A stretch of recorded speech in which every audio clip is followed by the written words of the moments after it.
Now, the greatest radio shows of all time. Suspense. The Shadow Node. Washington calling David Harding, Counter-Spy. Classic radio theater. The Great Gildersleeve. Fibber McGee and Molly. Dragnet. Gunsmoke. The Lone Ranger. Now, step back into a time machine with your host, Wyatt Cox. Good evening, friends of the Inner Sanctum. This hour, the Equitable Life Assurance Society program, This Is Your FBI. J. Edgar Hoover called it the best radio show on the air. This episode from June 21st, 1946. It is the story of The Friendly Killer. The Equitable Life Assurance Society presents This Is Your FBI.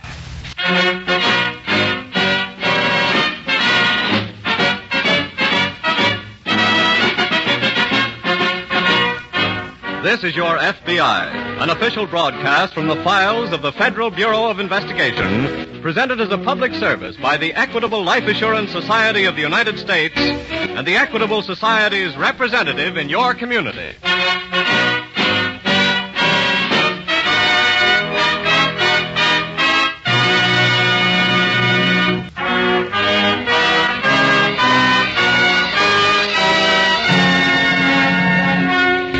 Tonight's FBI file, The Friendly Killers.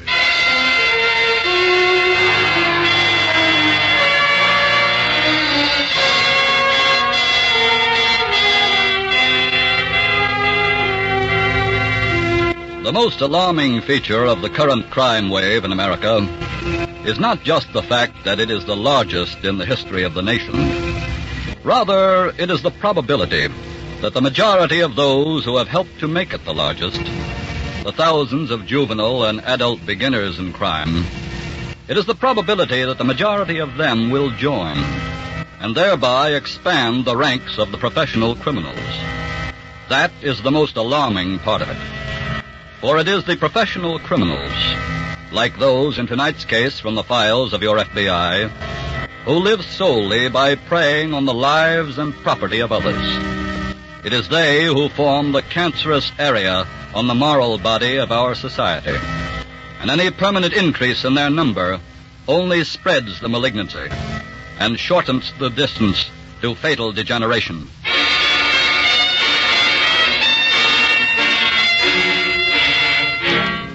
Most any other couple would have celebrated their 25th wedding anniversary by at least dining out or having in a few friends. But William and Betty Gates preferred to spend the day and evening quietly together in their modest little home in Cleveland. It's after supper now, and they've just settled down on the living room couch. William slips an arm about his wife and draws her closer to him. Bet, honey, it's been a mighty nice day, hasn't it? Sure has. But not any nicer than all the other days we've spent together. Now that was a real sweet way for you to put it, honey. Well, it's just how I feel about it. You know, Bet, we got a lot to be thankful for. Indeed we have. Comfortable home, our feeling for each other. And the work Walter's been giving me keeps us going along good. I guess we ought to...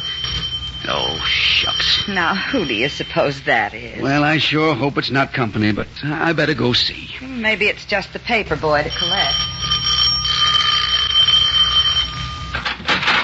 I beg your pardon, sir. Yes? How does it feel to be married 25 years? Walter! Oh, you... Ah, Bill, you old cussed. You and Betty think Patsy and I have forgotten what day this is? Oh, now, we're mighty glad you dropped in. Well, thanks. Come on in, come in. Go ahead, Eddie. Okay. Bet, we got company. Good company. It's Walter and the missus. Well, hello there. Congratulations, Mrs. Gates. Thank you, You're honey. congratulating the wrong one, Patsy. What do you mean? It's Bill you want to congratulate for Betty letting him stick around for 25 years. Oh, see here. Well, anyway, here's a little package for you both. Oh, Mr. Carter. Oh, that's you nothing, Mrs. Gates. Walter's got a real surprise for you. You mean there's something more? Just wait till you hear it. Bill, how would you and Betty like to have a day at Niagara Falls? What? Niagara Falls. That's right. Never been there, have you, Betty? No. Well, that's the surprise that we've got for you. Oh. We got a compartment for you both on the train to Buffalo tonight, and it's just a little short run from there to the falls, and you can come back the next day. But Would we have to go tonight, Walter? Yeah, you would. Why? Because there'll be a man getting on in the compartment next to yours, headed for New York with a satchel full of bonds worth $50,000. And you want us to steal them? That's right. Well, for heaven's sake, Walter, why didn't you say that in the first place? Yes. Just think, Bet, at last, we're going to see Niagara Falls.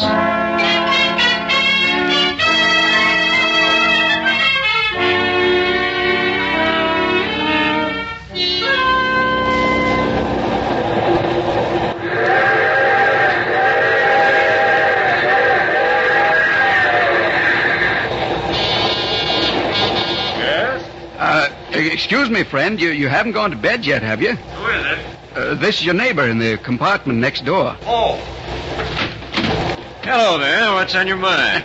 Well, now, there's something I forgot to tell you when we were talking back in the club car. What's that? Today happens to be our 25th wedding anniversary. Well, congratulations. What do you know? So, my wife talked me into inviting you in for a little nightcap drink or two. Oh, I see. How about it? I'd be delighted. Oh, that's fine. Betty, Yeah? Mr. Burnett's coming in for a drink. Oh, how nice. I'll just close my door. Sure. Now, go ahead in, Mr. Burnett. Thank you. Good evening, ma'am. Good evening.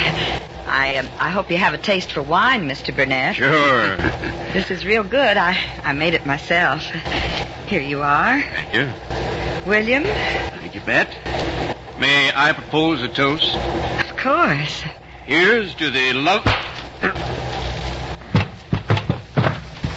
William, that was very rude of you. You hit him before he finished the toast.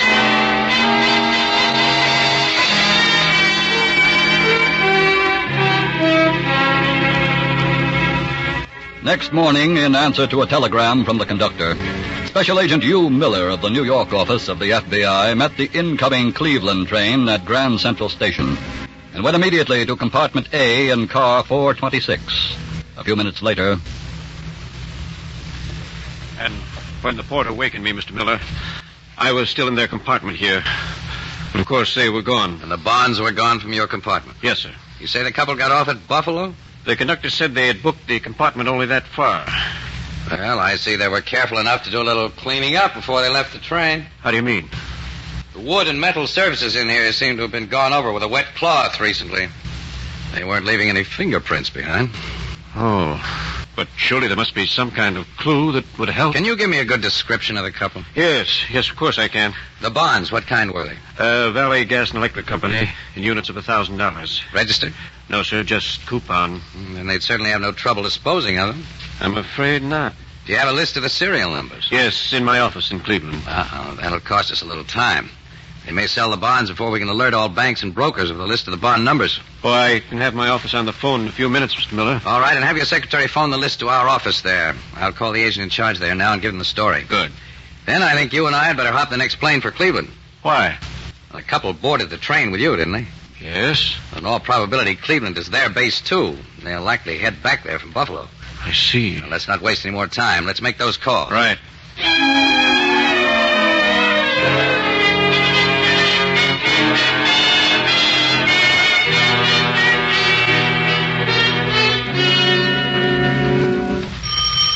Well, I imagine that's Walter come for the bonds, Bet. No, I'll let him in. Just a minute. Hello, Betty. Oh, come in, Mr. Carter. Thanks. Where's Bill? Right here, Walter. Oh, good. Did you get the bond? Yep. Well, where are they? Right here. Here you are. What'd you do to the guy? Oh, he was the nicest man, Mr. Carter. We invited him in to have a drink in honor of our anniversary. Yes, he was. He's a very sociable fella. Holy cats, Bill. What's the matter? These bonds. Well, what about them? I thought the guy was carrying Cleveland municipals. These are Valley Gas and Electric. Well, there's $51,000 bonds there anyway. Well, you know what the market is on them now? No. Well, they're not listed on the board, but I know. Bonds are my racket. These are only worth about $300 apiece. Huh? Too bad, Bill. That cuts yours and Betty's third down to $5,000 instead of 15. Oh. Well, anyway, that's $5,000 more than you would have had, isn't it? And besides, you had a nice trip to Niagara. Yes. Well, I won't keep you waiting for your cut. Yeah. There's your 5 G's. Thanks ever so much, Walter. I better get going. Get rid of these before they get too hot. So long. Bye, Mr. So Carter. long, Walter. William, What, honey? do you think Mr. Carter was telling the truth? I don't know, Bet. But I'm sure we're going to find out.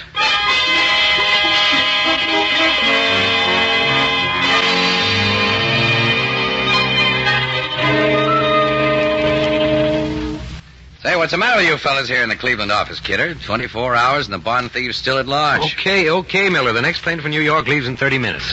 No leads yet, huh? It takes time to alert all banks and brokers in the country. Sure, but they should all be on notice by now. The bonds may have been disposed of before they were alerted. Even so, whoever bought them ought to be yelling. Hey, you still think the thieves base here in Cleveland? Sure. Why? Well, we've got no record of anybody answering their description. And neither have the police. But just the same. Oh, excuse me. Kidder speaking. This is C.P. Adams in the State Building. Yes? I'm a broker. Just a minute, sir. Get on the other phone, Miller. This may be a lead. Yeah. Yes, Mr. Adams? I have no complaint against the FBI. I'm sure you got out your notices as soon as possible. But, Yes, sir? unfortunately, my secretary was out when my notice came, and she's just handed it to me 1 hour too late. What do you mean? I bought those stolen bonds 1 hour ago. I see. Well, please don't disturb anything in your office, Mr. Adams. We'll be right over.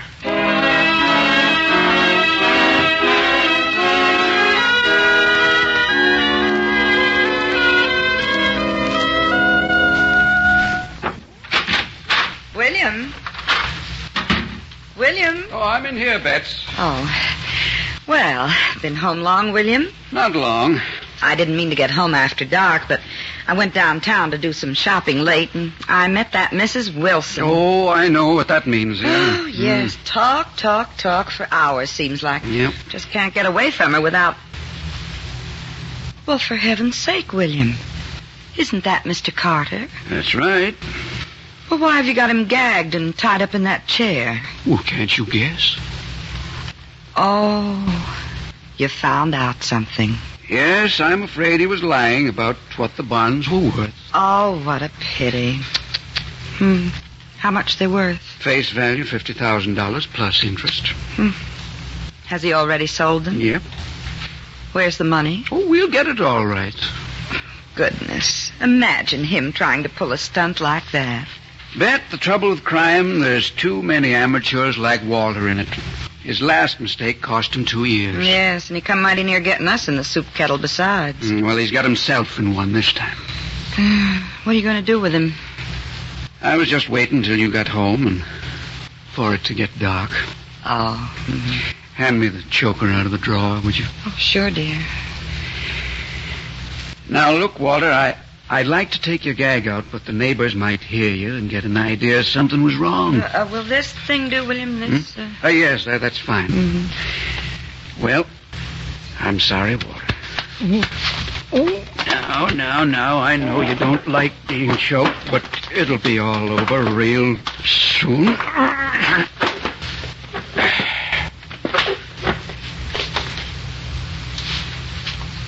He's gone, Bet. Yes, poor fella. Well, it's getting late. I better fix some supper.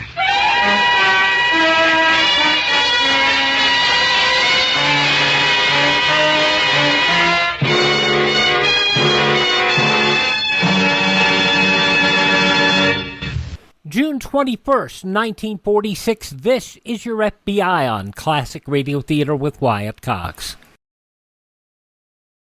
Hey gang, just a note to let you know that we've notified all of our radio stations that our final episode of Classic Radio Theater with Wyatt Cox will be broadcast on all of our radio stations on June 30th of 2023.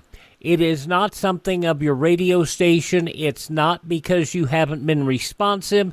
It's because my doctors have said I need to take time off, and I need to take a significant time off. I can no longer work 90 hours a week. It's just that simple. So to let you know, Listen to the shows, enjoy the shows while you can. Go to our friend Ted at RadioMemories.com. He supplies a lot of shows. And go to our webpage at classicradio.stream and learn how you can build your own classic radio collection. But again, June 30th will end Classic Radio Theater with Wyatt Cox. Classic Radio Theater with Wyatt Cox. Now more of This Is Your FBI and the Friendly Killer from June 21st, 1946.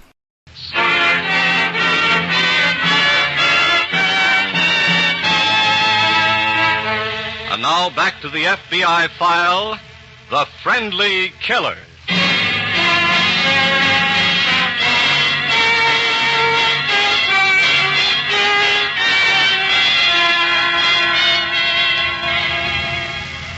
There are a lot of amateurs in the field of crime, both beginners and habitual criminals, who are so engrossed in the achievement of their main objective, whether it be profit or emotional gratification, that they commit many glaring blunders which lead to their defeat. But the most seasoned and most calculating of professional criminals, such as the murderer called William Gates in tonight's case, differ from the amateurs in this respect only, that they make fewer mistakes. But inevitably, they make at least one mistake, leave at least one clue, and it takes only that one to defeat them.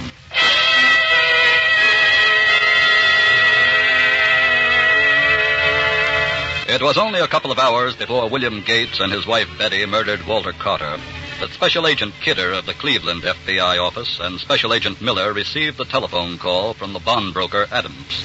A few minutes later, in Adams' office.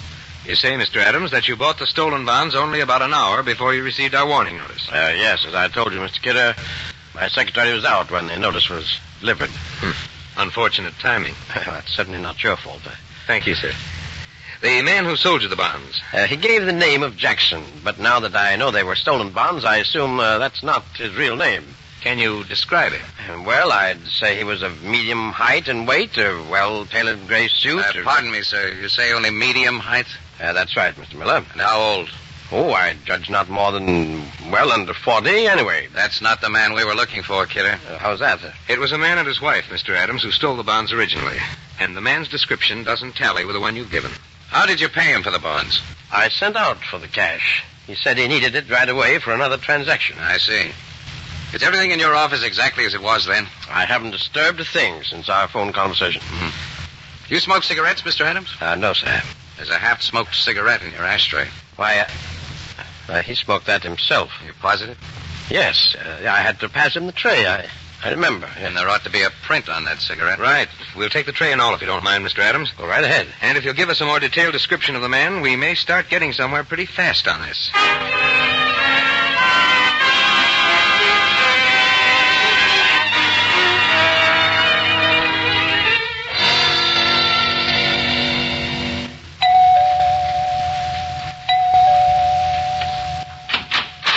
Hello, Mrs. Carter. Oh, hello, Mr. Gates. I'm sorry to bother you this late in the evening, but... Walter's not here. Yes, I know. He was the one who sent me. Oh? Come in. Thank you. Where is Walter? He's hiding out. Where? Well, now, he told me not to tell you because you'd be sure to come to him, and he doesn't want to risk getting you in trouble, too. What do you mean? Well, Walter thinks that somebody's on his trail since he sold those bonds. He didn't think that when he left here late this afternoon. Now, I'm only doing what he told me, ma'am. What did he send you here for? He doesn't want the money here in case the police start searching the apartment. I don't believe it. You believe this, ma'am? Where did you get his keychain? Walter gave it to me so you could open the cash box. But I don't know the safe combination. He gave me that, too, ma'am. Look, if Walter's trying to pull a run out on me, I'll... Now, you know he wouldn't do that to you, ma'am. He'd double-cross his own grandmother. I'd better get this money for him, like he said. Okay, but you tell him what I said. If he's trying to pull anything funny, I'll fix him good.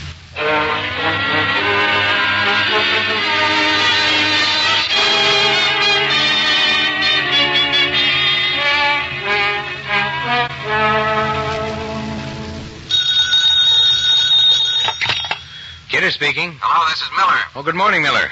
We haven't got the answer back on the cigarette prints yet. We don't need the answer now. Why not?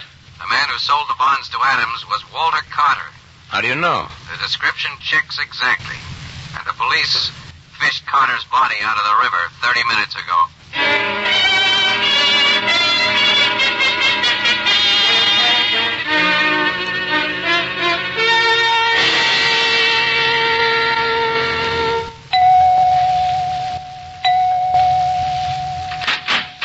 Yes, Is this Mr. Carter's apartment? that's right.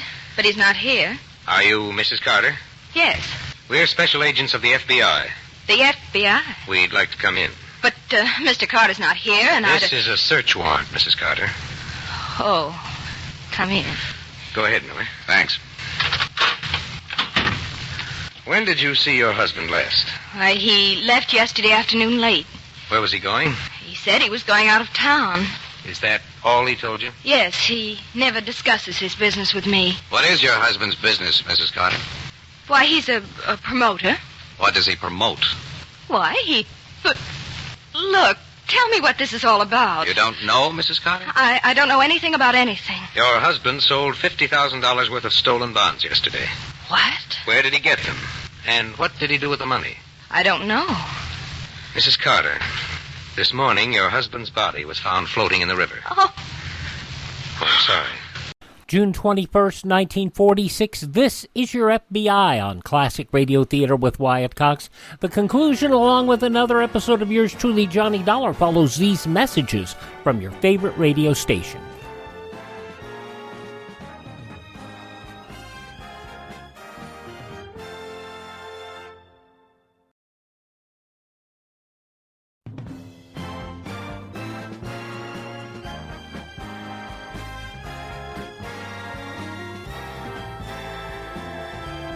Now on Classic Radio Theater with Wyatt Cox, the conclusion of This Is Your FBI, the case of the friendly killer, as it was broadcast June 21st, 1946. Apparently that is news to you.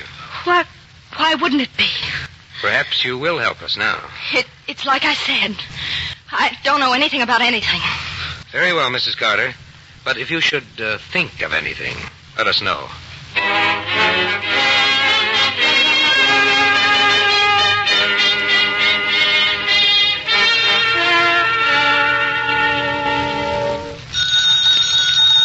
I'll answer it, Bet. Hello? Mr. Gates, Yes? this is Mrs. Carter. Oh. It's important that I get in touch with Walter, since you know where he is. Oh, but I don't. He left town after I gave him the money last night. Didn't say where he was going. Oh, but this is very important. Well, is there anything I can do? Well, it's about another job that just came up. Oh, I see. And Walter will miss making an awful lot of money if he doesn't get to handle it. Well, now, maybe you and I could handle it for Walter, ma'am. Oh, would you, Mr. Gates? Oh, sure thing. I'd do anything for you and Walter, ma'am. Wonderful. Then I'll be at your house at 8 o'clock tonight.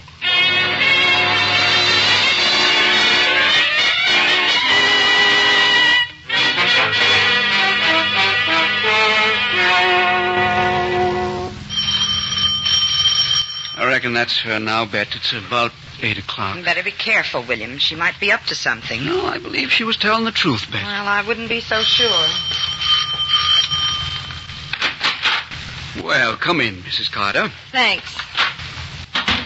Oh, good evening, Mrs. Carter. Good evening. Well, looks like you might be going to do some traveling. I see you got your bag with you. That's right.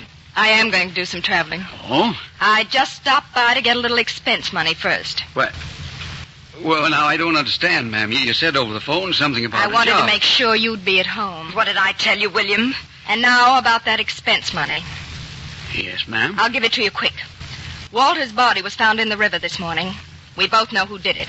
And we both know who's got that $50,000. Yes, ma'am. I'll let you keep half of it to keep you quiet, and I'll take the other half to keep me quiet. Okay? Well, I guess most people would think that was a fair proposition, Mrs. Carter. William, But when your half was spent, there'd be nothing to keep you from talking unless I put up some money. I made you a deal. Take it or leave it.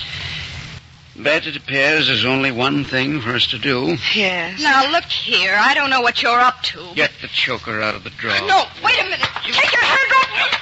Hurry, Bet. Here it is, William. Now, hold her arms, Bet. Stop where you are and don't move. Who are these men, William? We're special agents of the FBI. Thank you.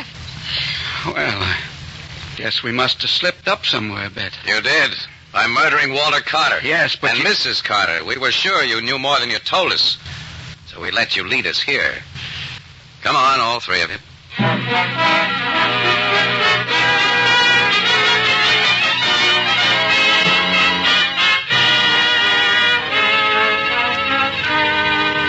For the murder of Walter Carter, William Gates was turned over to local authorities and sentenced to the electric chair.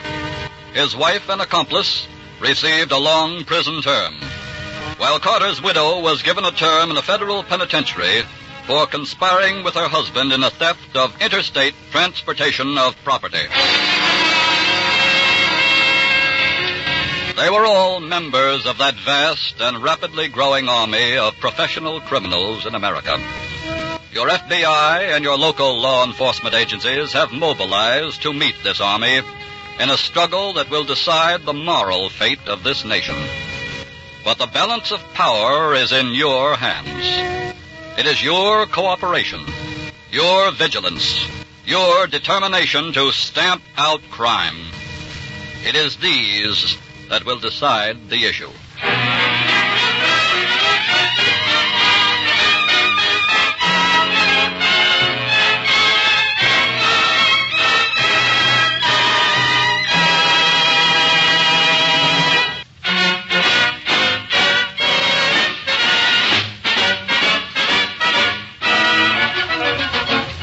The incidents used in tonight's Equitable Life Assurance Society's broadcast are adapted from the files of the Federal Bureau of Investigation. However, all names used are fictitious, and any similarity thereof to the names of persons living or dead is accidental. Tonight, the music was composed and conducted by Frederick Steiner, the author was Frank Ferries, and your narrator was Dean Carlton. This is Your FBI is a Jerry Devine production. June 21st, 1946. This is Your FBI on Classic Radio Theater with Wyatt Cox. Just going to take a minute here to tell you about the big savings going on now, the clearance sale at MyPillow.com. And you know, I've talked about how in my office I have a pair of My Slippers, and they're really comfortable, and they're on clearance right now. The MyPillow.com slippers, $25 a pair, limit 10. And I would buy 3 or 4 more pairs. Unfortunately, they're out of my size. They also have sheets, pillowcases, clothing items, all on special right now. Go to MyPillow.com, click on the clearance tab at the top of the page, use my promo code Wyatt, or call 1-800-928-4715. Limited sizes remaining in the MyPillow slippers, limited colors on other items. MyPillow.com, clearance tab, promo code Wyatt, 1-800-928-4715. Now on Classic Radio Theater with Wyatt Cox, Part 4, the 5-part Yours Truly Johnny Dollar story, The Perling Matter. This originally broadcast June 21st, 1956. From Hollywood, it's time now for... Johnny Dollar. Dave Perling, Mr. Dollar. I want to talk to you. Hello, Mr. Perling. Mr. Amwell tells me you're in his office looking into my private affairs. If investigating the matter I came here for involves your private affairs, I guess I did that. I should be irritated, I suppose. And I guess I'm not.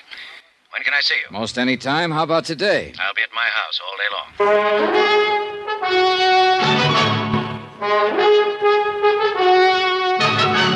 Tonight and every weekday night, Bob Bailey in the transcribed adventures of the man with the action-packed expense account, America's fabulous freelance insurance investigator. Yours truly, Johnny Dollar.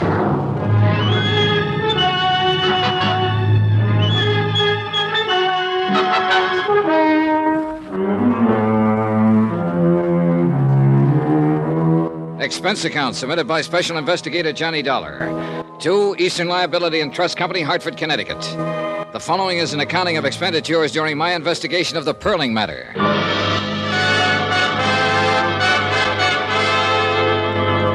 Item 9, 10 cents, one phone call to Morton Scottman advising him that Jeannie Perling had been located in New Orleans by one of Aimwell's operatives. Mr. Scottman thought that over for a while and then assumed it would be in the best interests of Eastern Liability to make certain this was the truth. I told Mr. Scottman I intended to do just that. Item 10, $5, cab fare from the New Weston Hotel to the home of David Perling. Hi. Come on in. The man who opened the door wasn't a servant. He wore a dark blue double-breasted suit. He smelled of cigars and bourbon, and private detectives stuck out all over him. He jammed a pudgy finger in the general direction of what later turned out to be the library, and I followed. The room we went into was empty, except for us. As far as I could see or hear, the rest of the house was empty, too. The man in the blue suit sat down on a leather sofa and pointed to a quart of bourbon that had just come out of a sack. You must be this Dollar guy, huh? Yeah.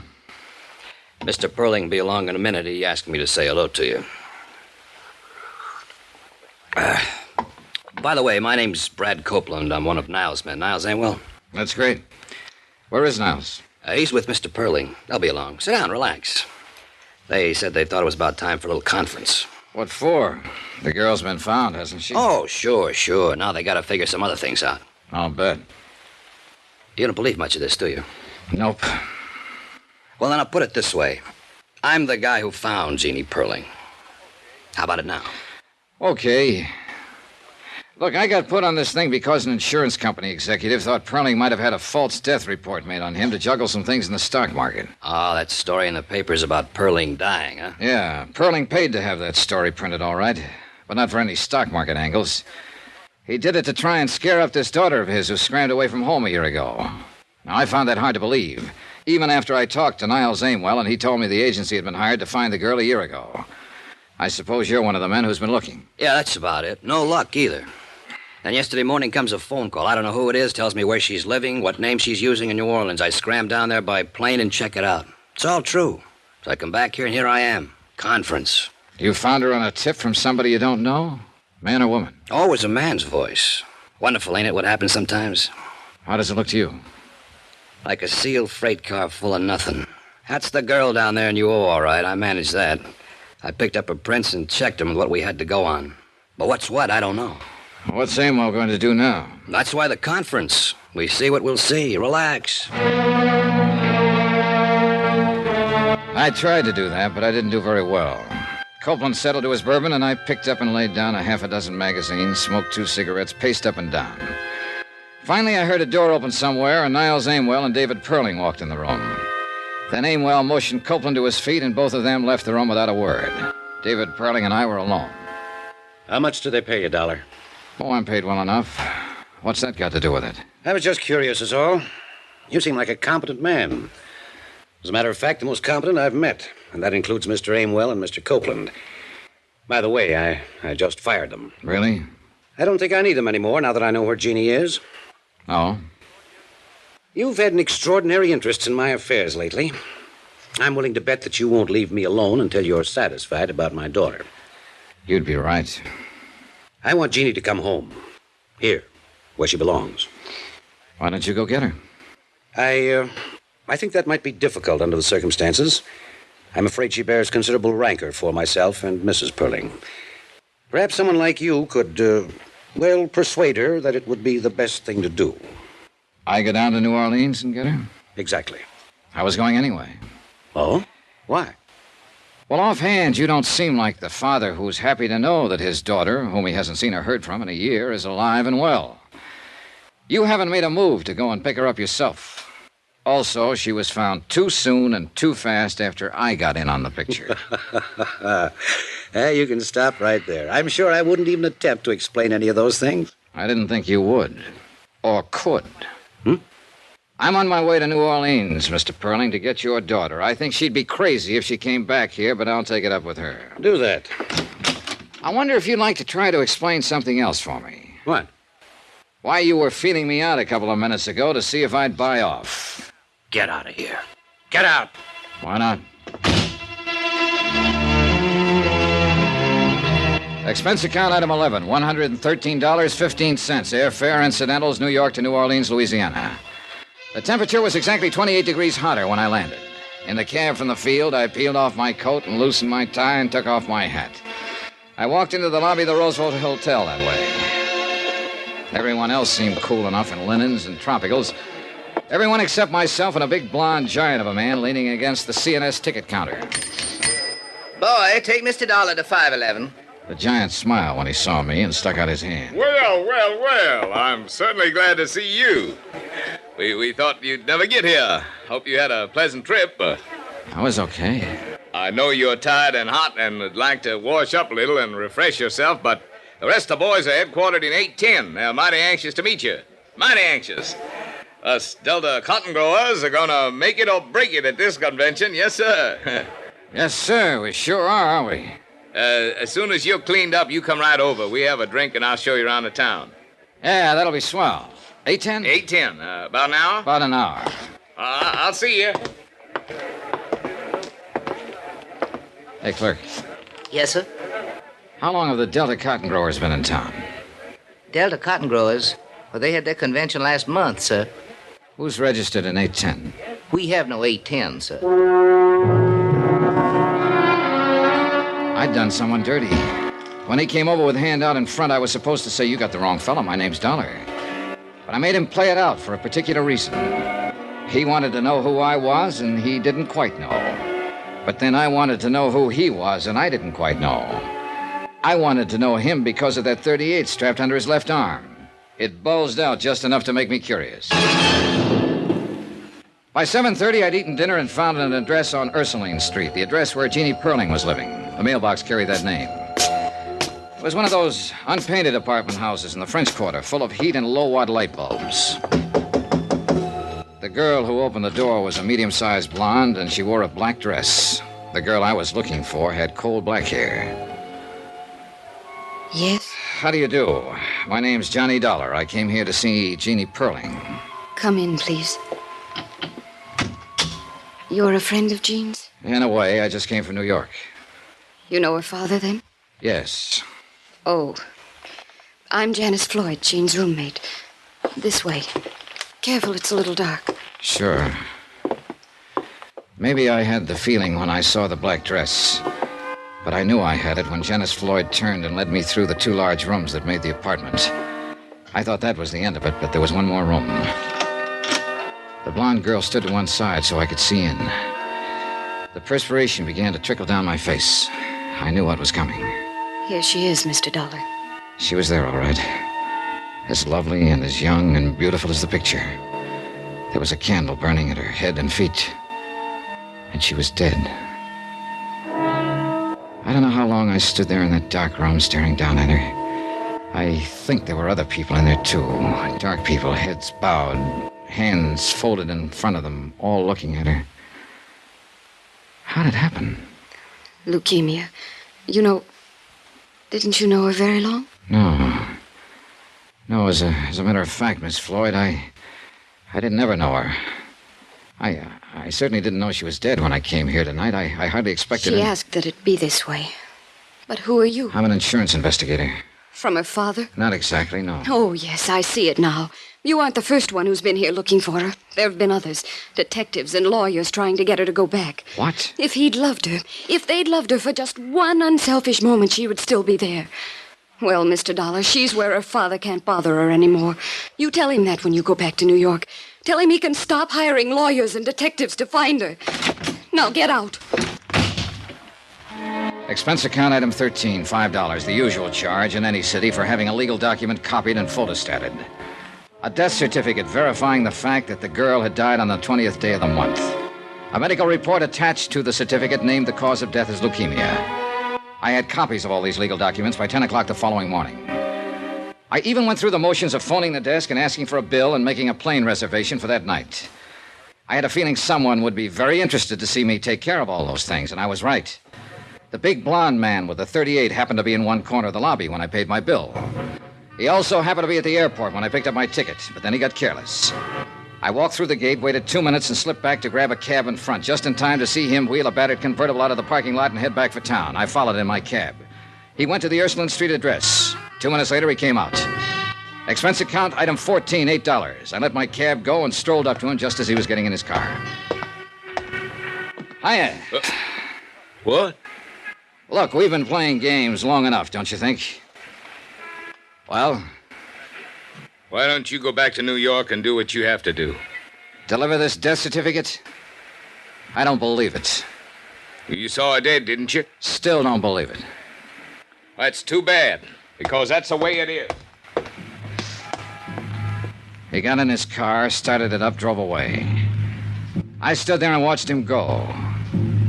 Money, I kept saying to myself. Money. There's money in it somewhere. Plain old money.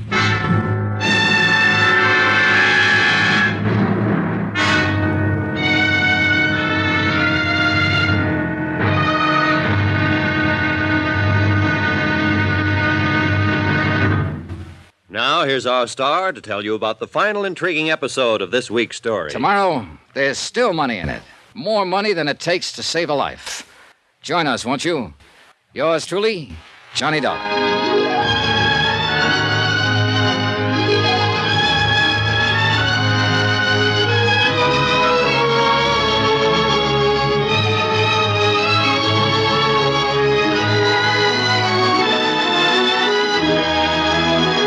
Yours truly, Johnny Dollar, starring Bob Bailey, is transcribed in Hollywood. Written by John Dawson, it is produced and directed by Jack Johnstone.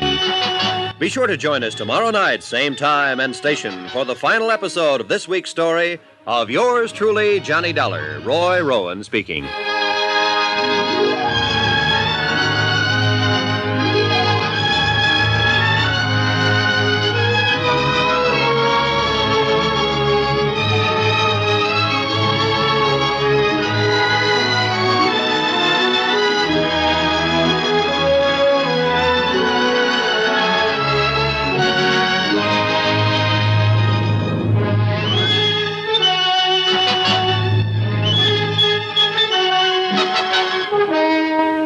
Something weird's going on, and it's not pleasant.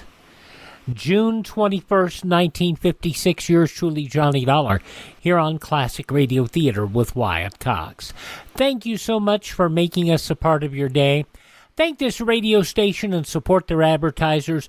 Their kindness and courtesy allow us to be with you each and every time you roll around here on your favorite station. Now, if you take a moment to contact them, a card or a letter or an email, they will know that you're out there. And it's the best way to prove that they made the right choice in bringing us here to your favorite radio station. And do business with the advertisers. They pay the bills for this radio station to be on the air. Now, if you miss a day, you don't have to miss a single show. All of our shows available on demand. ClassicRadio.stream. ClassicRadio.stream. Stream our shows. Find lists of sites that have our shows are available via podcast. Find our social media links. You can buy me a copy. Learn about building a classic radio collection of your own. And if you'd like to support us, you can buy me a coffee. That Buy Me a Coffee money goes toward maintaining our distribution channels and helping us acquire additional classic radio collections. ClassicRadio.stream. And by all means, tell all your friends the greatest radio shows are right here at this spot on the dial. Classic Radio Theater with Wyatt Cox on your favorite radio station.